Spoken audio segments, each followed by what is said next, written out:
thank you all for joining.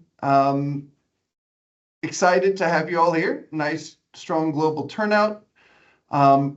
We are talking today about Scope 2 revisions. So purchased electricity and steam, Scope 2 revisions to the Greenhouse Gas Protocol and Science-Based Target Initiative. I'm John Powers, so I lead our global renewable energy advisory practice at Schneider Electric Advisory Services. So we represent roughly 40% of the Fortune 500 on energy and sustainability strategy and execution. Our renewable energy business has advised over 25 gigawatts of large-scale offsite renewable energy on 6 different continents. So I'm our moderator today, and I bring the perspective of the global multinational corporation with ambitious sustainability goals. I'm very excited to be joined by 2 leading voices on this topic, Esther Finidori and David Kennedy. David is just joining and will be on shortly. Esther is our Chief Sustainability Officer of Schneider Electric, where she guides our company's strategy, commitments, and environmental performance. She previously served as France Operations Strategy VP and Group Environment VP after joining the company in 2016 to lead sustainable supply chain and carbon strategy. Before Schneider Electric, she worked as an environmental consultant specializing in climate change and energy transition, and served on the European Commission's platform on sustainable finance. Welcome, Esther. Thank you for joining. David, thank you for having me. Hi, everyone. David Kennedy, who will be joining us here shortly, is a global leader in sustainability and net zero with more than 3 decades of experience. Before becoming CEO of Science-Based Target Initiative, he was a partner at EY, advising major companies on net zero strategy and planning. He previously held senior UK government roles at DENFRA and DFID, leading major initiatives on food strategy, climate and nature, clean economic development, and departmental transformation. Earlier in his career, he served as the founding chief executive of the UK's Committee on Climate Change. So thank you both for sharing your expertise and for joining us today. Could you advance the slide, please? So briefly through our agenda today, we'll do a quick market overview of where we are right now and what's driving the momentum and what's building globally. We will have Esther speak to Schneider Electric's goals and strategy as it relates to carbon reduction. We will have David speak to Science-Based Target Initiative's position and progress, including the latest on how the organization is approaching Scope 2 within its broader climate framework. And then we'll have a conversation and discussion about some of the key topics of the day. We will allow time for audience Q&A at the end. So I would encourage everyone to please use the Q&A function, put questions as they come up into that section, and we will get to as many of them as we can, and we'll follow up with any that we don't get to thereafter. A few housekeeping notes before we get started. This session is being recorded, so we will post the webinar and distribute the recording by email in the next few days. Please, as I said, use the Q&A panel to submit questions to our speakers. And lastly, this is the first in a 5-session series on renewable energy. So we would encourage you to keep in touch and receive future updates as well. So please take a moment to scan the QR code. So as we get started, I will frame up where we sit currently in the greenhouse gas accounting world. So Greenhouse Gas Protocol and Science-Based Target Initiative have both introduced revisions to their frameworks for how companies account for and report on emissions. So the focus of this conversation is really around those Scope 2 emissions, which primarily is purchased electricity and steam. So we're going to dig into that a bit more. Where we are in the process, Greenhouse Gas Protocol and SBTi are on slightly different timeframes, but fairly well aligned and coordinated with those, where from an SBTi standpoint, they've announced revisions in 2024, had a first and second consultation through the start of this year, where people were able to give comments, and are currently taking on those comments in the process, and the final standard is set to be announced at the end of 2027. Greenhouse gas protocol is on a similar timeline, where comments to the Scope 2 standard were due at the end of January. They've announced over 1,400 different comments. They're taking on those comments and will be coming back with updates from there. So just a high level, what are some of the major changes that have been proposed by both Greenhouse Gas Protocol and Science Based Target Initiative as it relates to Scope 2 emissions? The big ones are hourly matching. So instead of allowing companies to use renewable energy instruments over the course of a year and apply those to electricity load over the course of that same year, there's a proposal, which is not finalized yet, to instead require much more granular hourly matching, meaning the time of renewable energy generation that you purchase in market-based accounting would need to match the time of day that you're actually using electricity. So that's that 24/7 hourly matching. The second is deliverability. So right now, there are deliverability requirements in Greenhouse Gas Protocol and SBTi, where a larger grid area is considered one deliverable market. So for instance, the United States and Canada are considered one market. All of the European countries that report under Association of Issuing Bodies are considered one market. So there's a proposal to make that deliverability more granular, meaning you would need to source renewable energy from a more granular location based on where you're using those emissions, instead of aggregating load across a larger area and doing one larger renewable energy purchase from that same area. There's also a proposal for SBTi on commissioning or repowering date, meaning you could only purchase renewable energy from newer vintage renewable energy facilities, limited to 10 years, and then the proposal is to limit it to 10 years and tighten to 5 years by 2035. And then there's also proposal and discussion of legacy clauses for long-term renewable energy purchases that were in place at the time of the new standards. So these are some of the considerations or changes that are being considered by Greenhouse Gas Protocol and SBTi. These would obviously have some fairly far-reaching impacts on how companies measure and report emissions. So that's a high-level framework. Maybe now we can turn it over to Esther to speak about Schneider Electric's journey on our carbon reduction, what we've done to date, and how some of these changes could change that strategy. Esther? Thank you so much, John. So, I will tell you our story, but of course, at the same time, trying to highlight where what would be different if the rules of both Greenhouse Gas Protocol and SBTi were to change, and where that would really challenge our current strategy. So our story, I think, first came in the commitments, and that's already back in 2017. So that's a long time ago, close to 10 years. And here, what really helps, and I think all of you around the call have the same experience, is global shared commitments framework where we all feel that we're part of the same journey. This helps to get leadership, ExCom board validation and supports despite uncertainties, because of course when you commit Back in the time, we committed to be 100% renewable by 2030, for instance.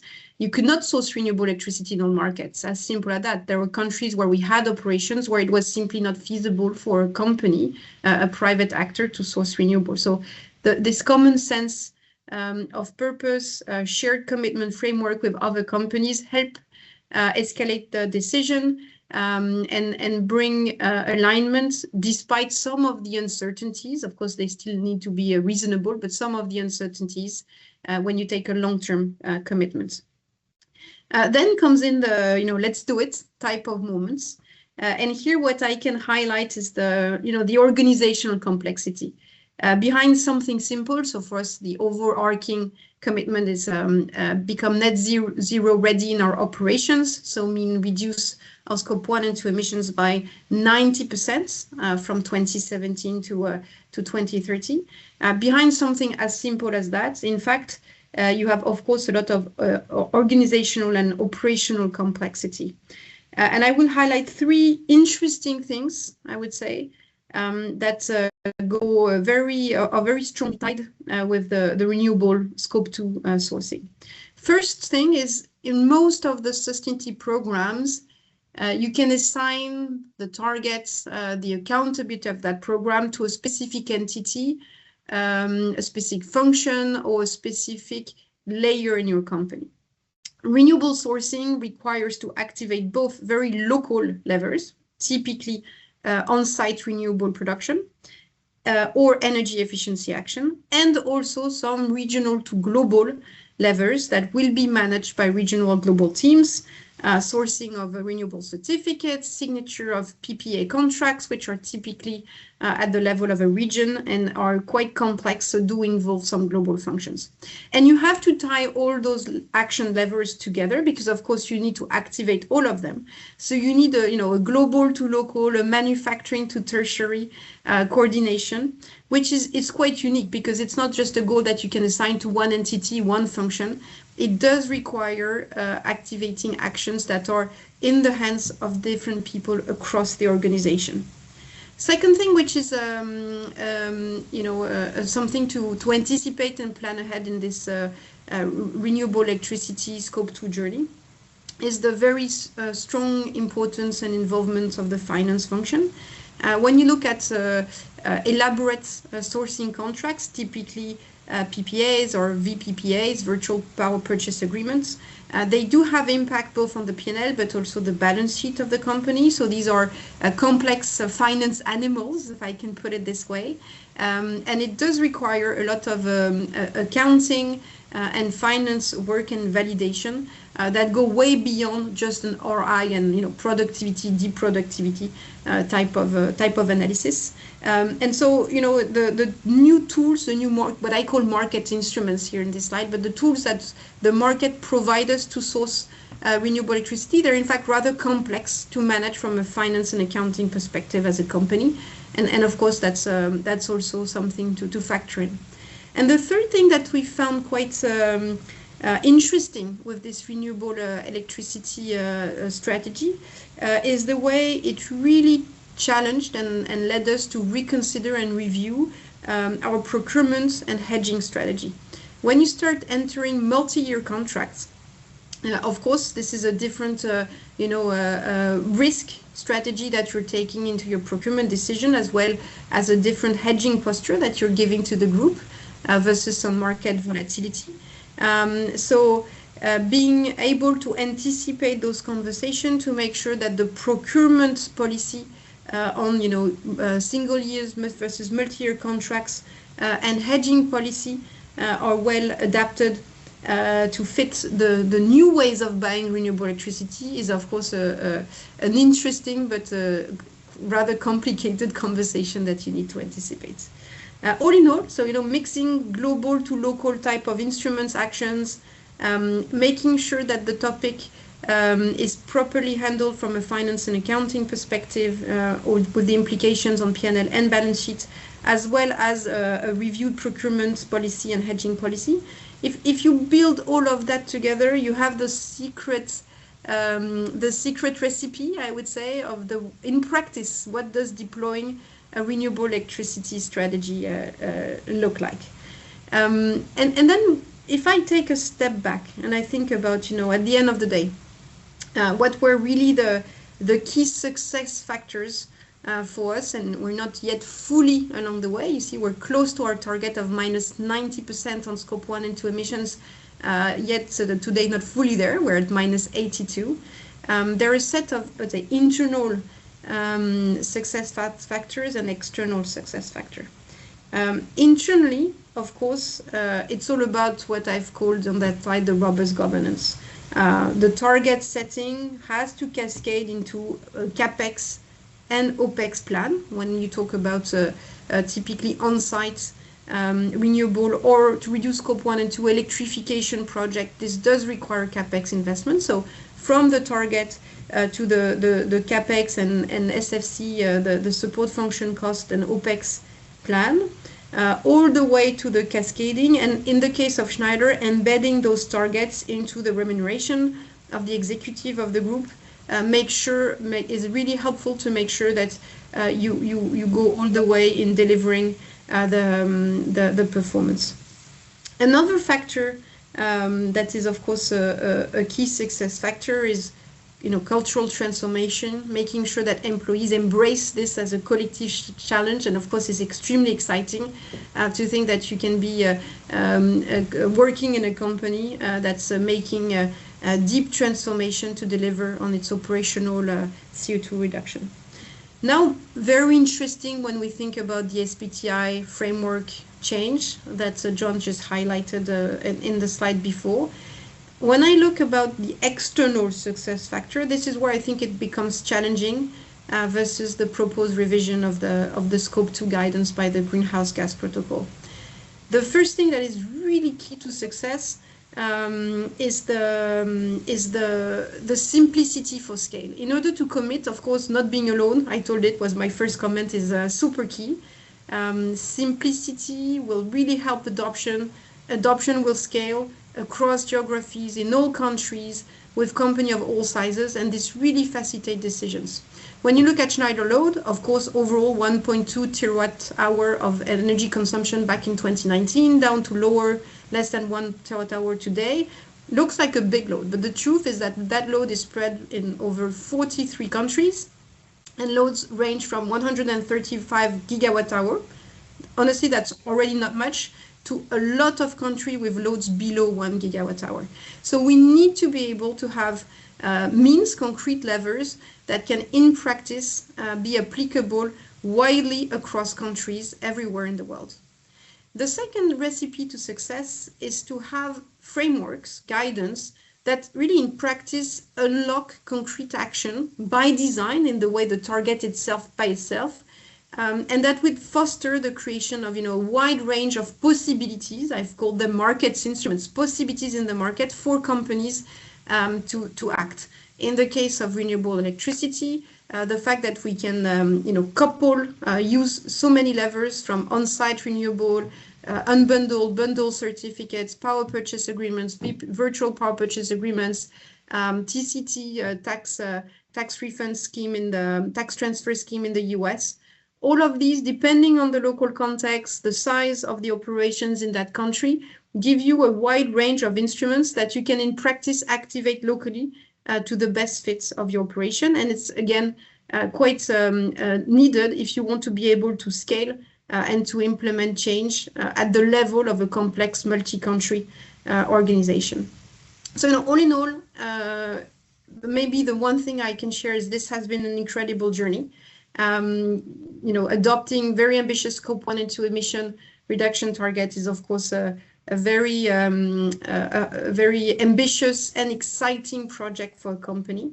The on-the-ground works of how to make it a reality across over 40 countries with very low profiles and have the governance right to make it work is, of course, an exciting adventure. Yeah, thanks for sharing the journey, Esther. When we speak to our global multinational clients, it's often something similar, right? They start with an ambition and then figure out how can we implement that in a way that's truly impactful. So we hear over and over from clients, we want to, especially leaders in the space, we want to be able to reduce our Scope 2 emissions, but we want to be able to do that in a way that truly drives additional renewable energy onto the grid, which is sometimes referred to as additionality. So whether that's on-site, obviously people can do on-site renewables, but that's rarely going to cover a high percentage of their Scope 2 emissions. And so more and more companies have turned to large-scale off-site renewables and really desiring to get new renewables built, new additional renewables built. They've looked to sign these long-term power purchase agreement contracts, which are typically 10 to 15 years, that enable the financing of a new utility scale renewable energy facility. I know that Schneider has done that for our own load in Europe and in other markets. Many of our companies have done that. I believe BNEF reported that over 360 gigawatts of offsite power purchase agreements had been signed by corporates since 2015. So that's truly enabled a tremendous amount of new and additional renewables to be built. I think one of the challenges with what's being proposed by Greenhouse Gas Protocol or SBTi, with the very granular time matching and very granular location matching, is that those large-scale, utility-scale renewable energy projects often will be hundreds of thousands of megawatt hours per year of offtake that they need to actually get those projects financed and built. When you think of a company like Schneider, even a large overall electricity user across Europe, would Schneider have had enough load in any specific market to enable a large-scale renewable energy project, or is that something where we really needed to aggregate that across many markets?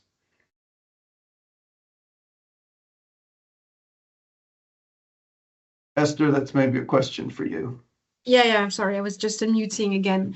No, for sure, everything we do has to be localized in some manner, right? The key question is rather the size of your activity, your load. So, how much electricity do you need?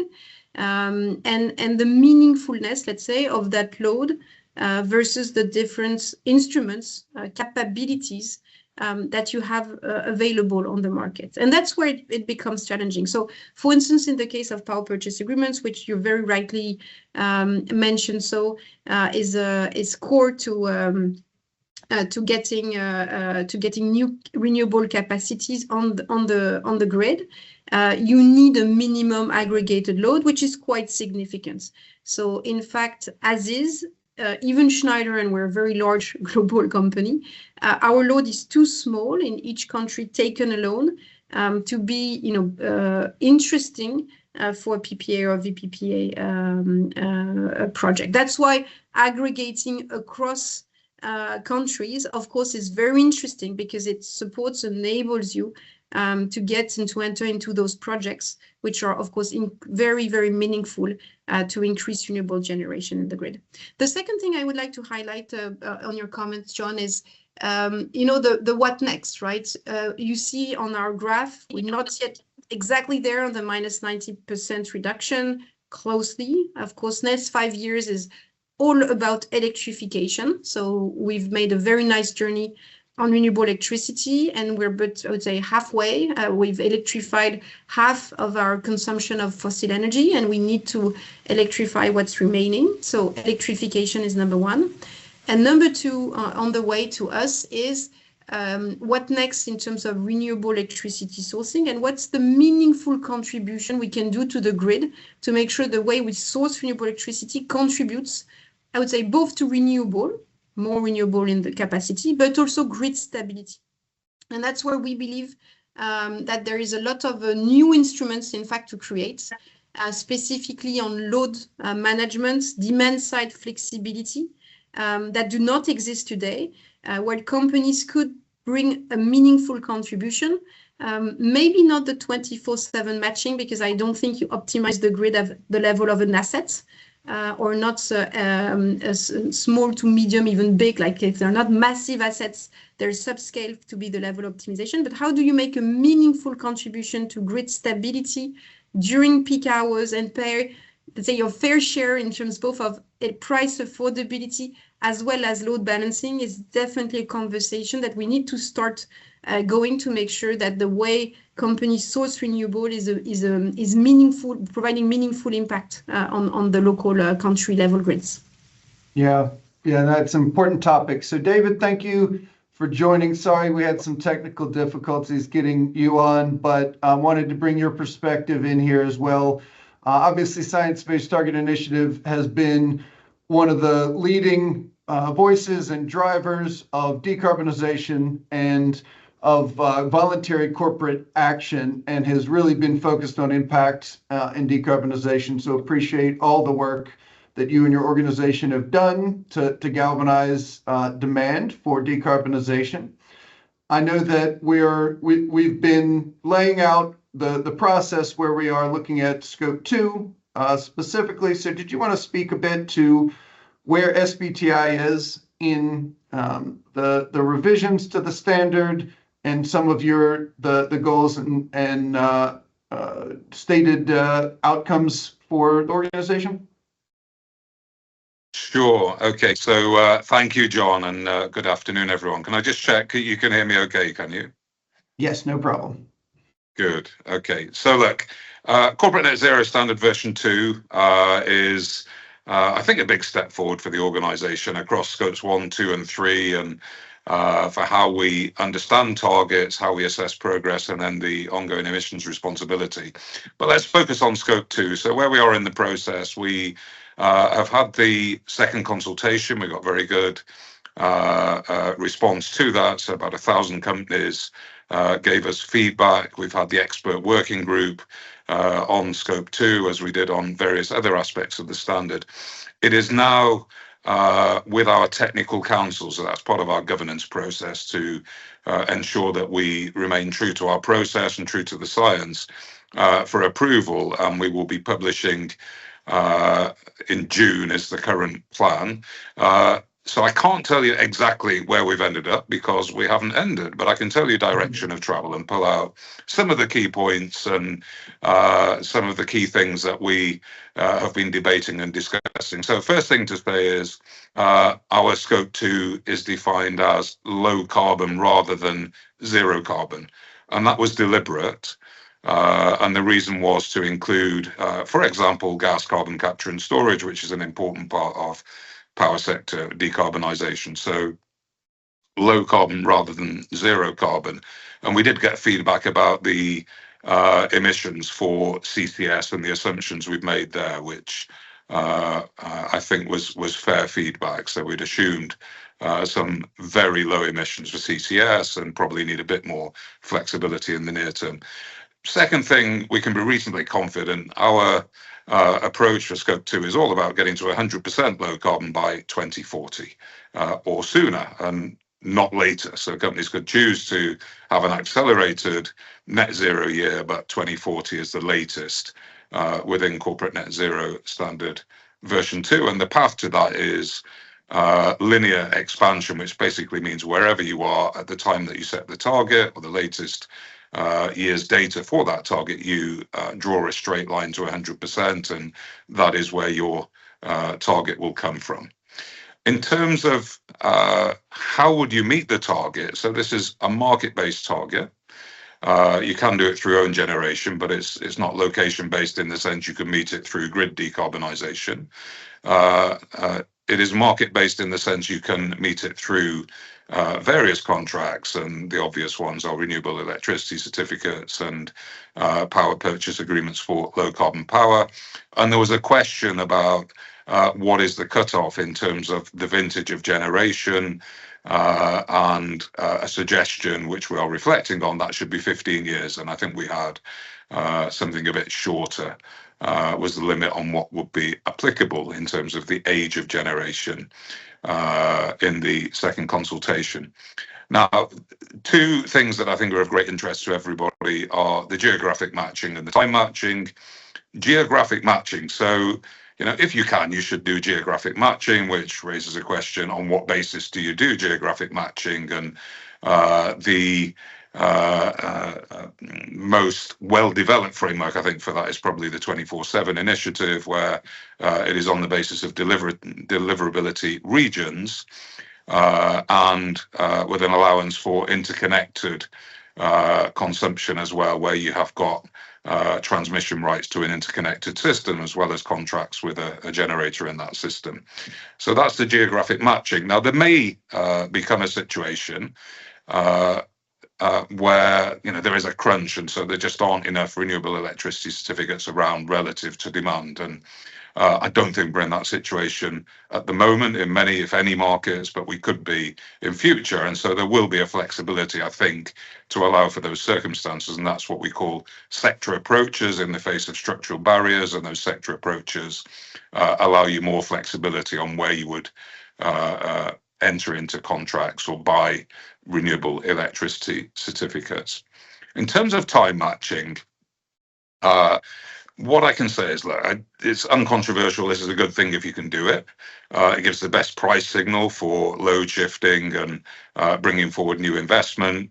And so it is a North Star, I think, is the way we described it in the consultation, but markets for time matched at the level of the hour in particular are not at all developed at the moment. So there's only very few companies are engaging in this. And I think if we said that many companies have to very quickly move to time matching, the uncertainties associated with that and the potentially high both administrative burden but high contract costs that there could be as well, there will be prohibitive for many companies. So I can say we will have to find a balanced approach. It is not going to require most, if any, companies to have 24/7 matching, but it will recognize that is a good thing. And so, I can't really give more than that at the moment. I think just to finish off, how are we going to remain aligned with the Greenhouse Gas Protocol? So they are doing work in this space as they are more generally. And so our use of sector approaches, for example, is something that is in the triple ledger of the Greenhouse Gas Protocol. We are very joined up with them. We are formally represented in their governance. We are a close partner of that organization. And we are leaving flexibility within our approach to recognize that companies ideally will work to one approach, not two. But that is pretty much where we are. I think one last thing is, what kind of claims can you make? So that's an increasing question within the SBTi framework. I think there were a number of tech companies that received a letter in the States saying that they were making inappropriate claims because they were saying that they were consuming renewable electricity when they were not actually consuming the electrons, or they couldn't show they were consuming the electrons they were contracting for. And I think that takes you towards a sector contribution claim as opposed to a footprint reduction claim. I think there are two other aspects, and then I'll finish. So the two other aspects, Scope 3. So there are many companies who will want to buy renewable electricity certificates to meet Scope 3 emissions targets. What are the limits there? I think it's harder with Scope 3 to get traceability. And so ideally, while you would do that at the deliverability region, there will be some flexibilities to use sector approaches there. And I think finally, downstream Scope 3, so for anybody who's producing things with significant in-use emissions, one of the very useful options, I think, will be to do a volume alignment benchmark there. So if you are selling efficient appliances or similar to the market, then you will be able to say you are aligned. You'd be able to set your target on that basis. So, the main thing you can do for downstream is supply efficient appliances or other goods to the market. So, John, are there any questions that have come up? I saw some things flash up. I'm unfortunately on my phone, so not keeping track of all of this. But if you want to read anything, I'll do my best to answer it.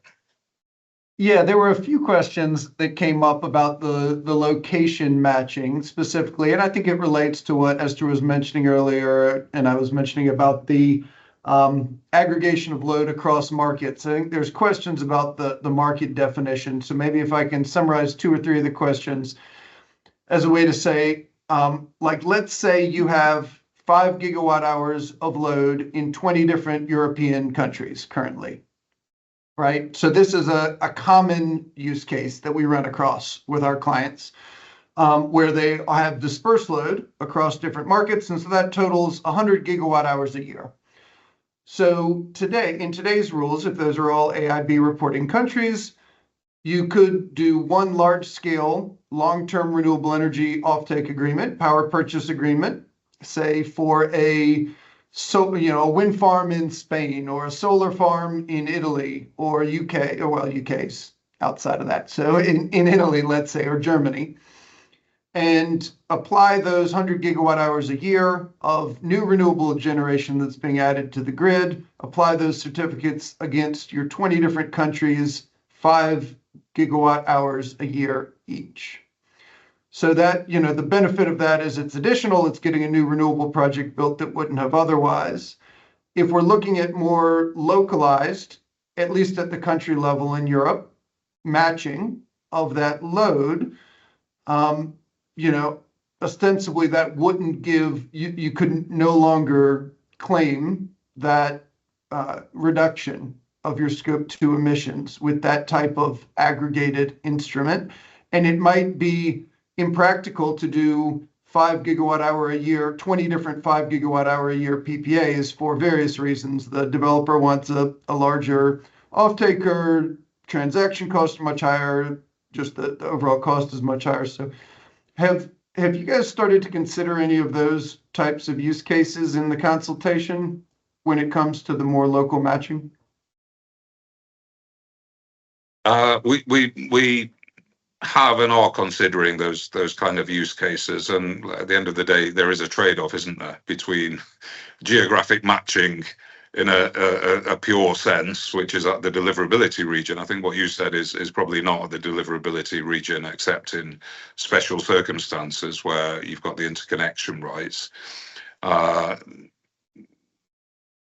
I think the approach generally, whether it's power purchase agreements, and probably less so if you are using renewable electricity certificates, there is a question about additionality there, and so you've got a trade-off. You can either go local, or you can go further afield, and you can do things that maybe are more additional, but you've got to take your choice there. I don't think there's particularly a right answer, but there's a judgment to be made. I think maybe Esther, if you can speak to that. I can share Schneider example, which I think is a perfect concrete example to the case that John was highlighting. But so we have a virtual power purchase agreement signed for our European load. And when you take each of those countries separately, most of them are below 10 gigawatt hour of consumption per year. So, that's just tiny, right? It's and some even below 1. And only one of those countries is around at 100 gigawatt hours. So the ability to aggregate has enabled us to sign a large VPPA at Europe level. If we had gone for a local approach, we would not have had that additionality for sure. So that trade-off that you're mentioning between a PPA type of contracting, we can imagine more in the future versus more localized sourcing is very clear, because with local geographic matching, local delivery, we would not be able to go for PPA, and so it would definitely be a lower additionality on the grid. That's definitely one example, and also on the time matching. I think the size of the load matters, because at the end of the day, we're a bit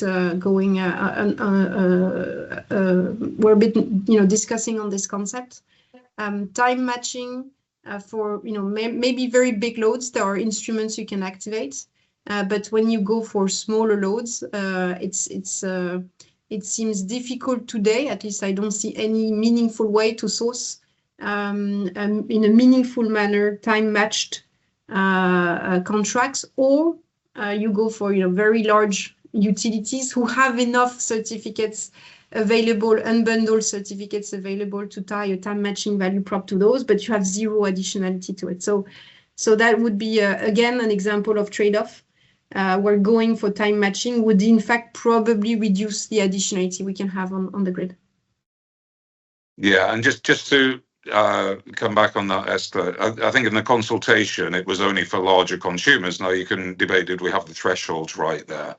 Yeah, there's a question around thresholds that's quite key and not so easy to solve. Yeah, absolutely. And arguably the ones we had were a bit low, but I think we'll just have to wait and see where we come out on that, which has moved on in a quite pragmatic way, I think.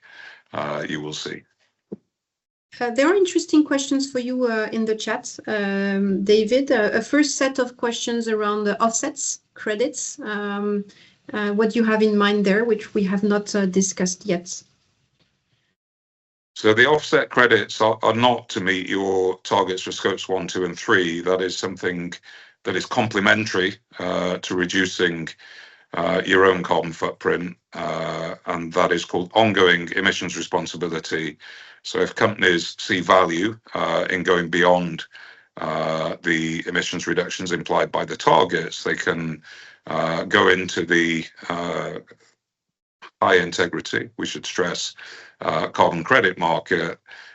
We're pretty flexible about what you can do in that market in terms of whether it's emissions reductions, removals, whether those are permanent or shorter lived removals, but we will recognize them and give them legitimacy within that broader carbon strategy. So that is, again, something we consulted on, and it will continue to be in the approach, but it will be a voluntary recognition mechanism rather than something we mandate. We've said we intend to mandate it from 2035. Okay.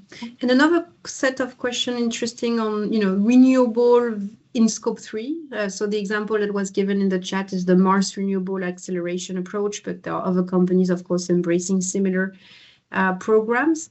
What are you thinking in terms of, recognizing renewable sourcing programs that are supply chain driven as a lever to reduce scope 3 emissions?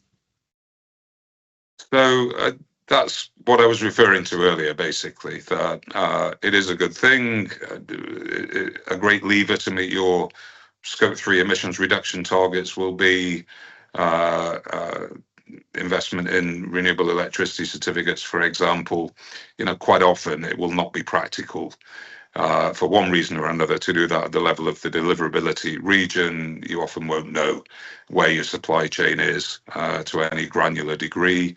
And then sector approaches, which means you can have a much more flexible contracting strategy from a geographic point of view, will be allowed, I think.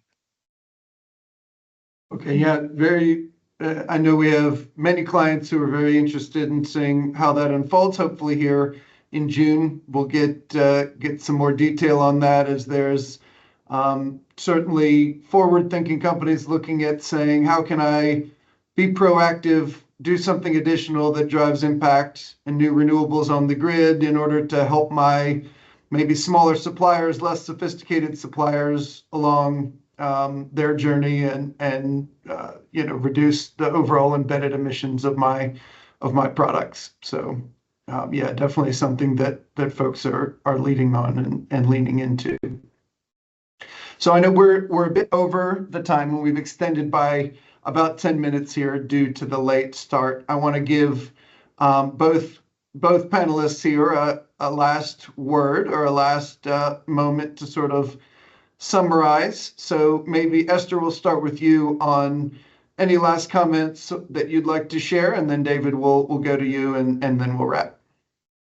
No, yes, I'll say just a few words. So first, I hope in my testimony I was able to convey to all of you the excitement and the pride that goes with embracing ambitious scope 1 and 2 and scope 2 decarbonization targets.